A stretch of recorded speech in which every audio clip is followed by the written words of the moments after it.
আমি পদ্মজা পর্ব ৩৪। লেখক ইলমা বেহেরোজ। বাইরে বিকেলের সোনালি রোদ, মন মাতানো বাতাস।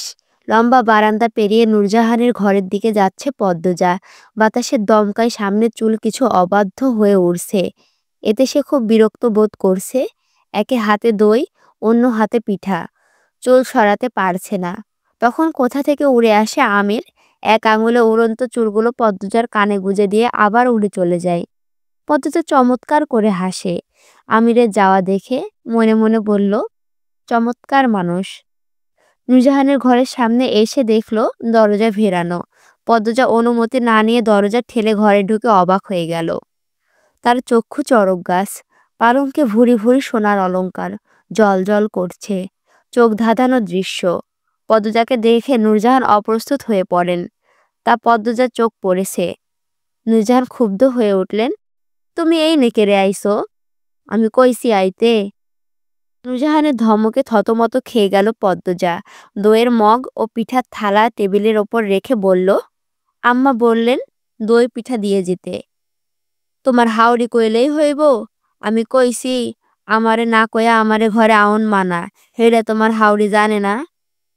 মাফ করবেন, মাথা নত করে বলল পদ্মজা। যাও, বাড়াইয়া যাও। পদ্মজা বেরিয়ে গেল। দরজার বাইরে এসে থমকে দাঁড়ায়। ছোট্ট কারণে এত ক্ষুব্ধ প্রতিক্রিয়া কেন দেখালেন তিনি? পদ্মজার মাথায় ঢুকছে না। পদ্মজা আনমনে হেঁটে নিজের ঘরে চলে আসে। সে ভাবছে, এই বাড়িতে আসার পর থেকে কি হয়েছে সব ভাবছে। প্রথম রাতে কেউ একজন তার ঘরে এসেছিল, নোংরা স্পর্শ করেছে। সে যে আমির নয় সে শতভাগ নিশ্চিত। এরপর ভোরে রানীকে দেখল চোরের মতো বাড়ির পিছনের জঙ্গলে ঢুকতে। তারপর রুম্পা ভাবির সাথে দেখা হয়। তিনি শুরুতে স্বাভাবিক ছিলেন, শেষে গিয়ে পাগলামি শুরু করেন। দরজার ওপাশে কেউ ছিল। পদ্মজা ভুরুটুকি করে মুখ ক্রান্ত শব্দ করল, সব ঝাপসা। ফরিনা বলেছিলেন দই পিঠা দিয়েই রান্নাঘরে যেতে। পদ্মজা বেমালুম সে কথা ভুলে গিয়েছে। যখন মনে পড়ল অনেক সময় কেটে গিয়েছে। সে দ্রুত আঁচল টেনে মাথা ঘুরে ছুটে যায় রান্নাঘরের দিকে। এসে দেখে ফরিনা এবং আমিনা মাছ কাটছে। পদ্মজা পা টিপে টিপে রান্নাঘরে ঢুকে। ভয়ে বুক কাঁপছে। কখন না কঠিন কথা শোনানো শুরু করে দেন। অহন আউনের সময় হইছে তোমার, আসিলা কই? বললেন ফরিনা। ঘরে, নতনাজু হয়ে বলল পদ্মজা। আমি তো বাইরে বাড়াইয়া গেছে অনেকক্ষণ হইল। তুমি ঘরে কি করতেছিলা? স্বামী বাড়ির থাকলে ঘরে থাহন লাগে, নইলে বউদের শোভা পায় খালি রান্ধন ঘরে। চুলার চেয়ে কিছুটা দূরত্বে কয়েকটা বেগুন রাখা। এখানে আসার পর থেকে সে দেখেছে প্রতিদিন বেগুন ভাজা করা হয়। পদ্মজা দা নিয়ে বসে বেগুন হাতে নিল। ফরিনা বললেন, বেগুন লইছো ক্যারে? আজ ভাজবেন না? জাফর আর হের বউ তো গেলই গা, এখন কার লইগা করবাম? আর কেউ খায় না বেগুন। পদ্মজা বেগুন রেখে দিল। কণ্ঠ খাদে নামিয়ে বলল, কি করব? ফরিনা চোখ মুখ কুঁচকে মাছ কাটছেন, যেন পদ্মজার উপস্থিতি তিনি নিতে পারছেন না। পদ্মজার প্রশ্নের জবাব অনেকক্ষণ পর কাট কাট গলায় দিলেন, ঘরে গিয়া বইয়া থাহো। পদ্মজার চোখ দুটি ছলছল করে উঠল। ঢোক গিলে বলল, আর হবে না। তোমারে কইছি না এখান থেইকা যাইতে? যাও না কেরে। যতদিন আমরা আছি তোমরা বউয়েরা রান্নার ঘরের দায়িত্ব লইতে আইবা না।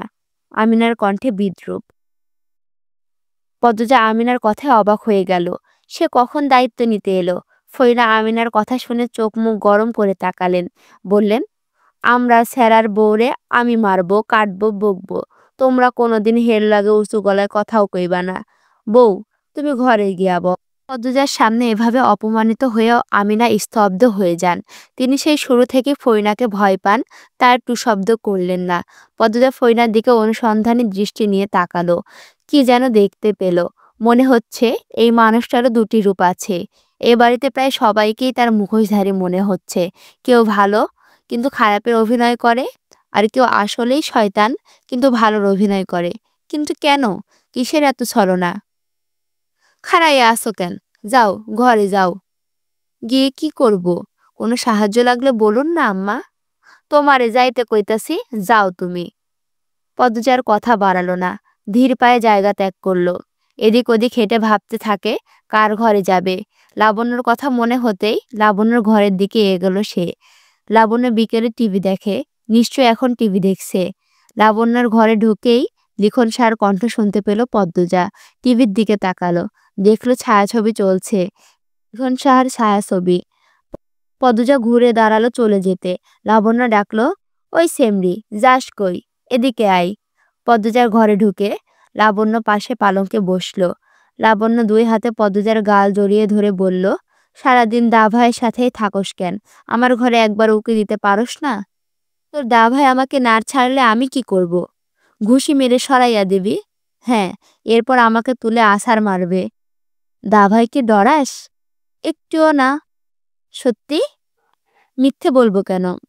একদিন রাগ দেখলে এরপর ঠিকই ডরাইবি। আমি রাখতেই দেব না। লাবণ্য হাসে। এরপর টিভির দিকে তাকিয়ে বলল, লিখন সার মতো মানুষকে ফিরাইয়া দেওয়ানোর সাহস খালি তোরই আছে, আমার জীবনেও হইতো না। পদ্মজা কিছু বলল না। লাবণ্য বলে যাচ্ছে, এই ছবিটা আমি এখন নিয়া 6 বার দেখছি। লিখন শাহ তার নায়িকারে অনেক পছন্দ করে, কিন্তু নায়িকা পছন্দ করে অন্য জনরে, অন্য জনরে বিয়া করে। বিয়ের অনেক বছর পর লিখন শাহর প্রেমে পড়ে নায়িকা। ততদিনে দেরি হয়ে যায়, লিখন শাহ মরে যায়। এই হলো কাহিনী। আচ্ছা পদ্মজা, যদি এমন তোর সাথেও হয়? পদ্মজা আঁতকে উঠে বলল, যাহ, কি বলছিস? বিয়ের আগে ভাবতাম যার সাথে বিয়ে হবে তাকেই মানব, কিন্তু এখন আমার তোর ভাইকেই দরকার। ওরে, লাইলি হয়ে যাইতাছোস? যাহ, আমিও মজা করছি। আমি কেন চাইবো আমার ভাইয়ের বউ অন্যজনরে পছন্দ করুক? লিখন সে আমার, শয়নে স্বপনে তার লগে আমি সংসার পাতি। পদ্মজা হাসলো। লাবণ্য পিঠ চাপড়ে বলল, আব্বারে বল লিখন শাকে ধরে এনে তোর গলায় ঝুলিয়ে দেবে। বিয়ে এমনেও দিয়া দিব, কয়দিন পর ম্যাট্রিকের ফল দিব। আমি তো ফেল কইরাম, দেখিস? কিছু হবে না, পাশ করবি। রানী আপা কই? কি জানি, কই বইয়া রইছে। চুপ থাক এখন, টিভি দেখ। দেখ কেমনে কান্তাছে লিখন শাহ। এই জায়গাটা আমি যতবার দেখি আমার কান্দন আইসা পড়ে। বলতে বলতে লাবণ্য কেঁদে দিল। ওনার আঁচল দিয়ে চোখের জল মুছল।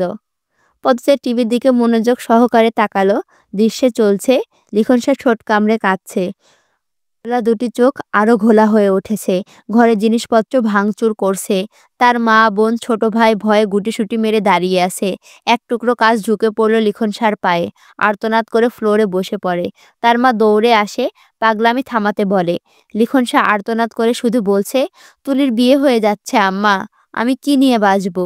কেন তুলি আমাকে ভালোবাসলো না? আমি তো সত্যিই ভালোবেসেছিলাম। পদ্মজা বাকিটা শুনল না, মনোযোগ সরিয়ে নিল। তার কানে বাজছে, পদ্মজার বিয়ে হয়ে যাচ্ছে আম্মা, আমি কি নিয়ে বাঁচবো? কেন পদ্মজা আমাকে ভালোবাসলো না? আমি তো সত্যি ভালোবেসেছিলাম। পদ্মজার চোখের কার্নিশে অশ্রু জমে। সে অশ্রু আড়াল করে লাবণ্যকে বলল, তুই দেখ, আমি যাই। লাবণ্যর কানে পদ্মজার কথা ঢুকলো না। সে টিভি দেখছে আর ঠোঁট ভেঙে কাঁদছে। পদ্মজা আর কিছু বলল না, উঠে দাঁড়ায় চলে যেতে দরজার সামনে আমিরকে দেখতে পেল। তার বুক ধক করে উঠল। পরে মনে হলো, সে তো আর কোনো অপরাধ করেনি, তাহলে এত আশ্চর্য হওয়ার কি আছে? আমির কাগজে মোড়ানো কিছু একটা এগিয়ে দিল। বলল, ঘরেও পেলাম না, রান্নাঘরেও পেলাম না, তাই মনে হলো লাবণ্যর ঘরেই আছো। টিভি দেখছিলে নাকি?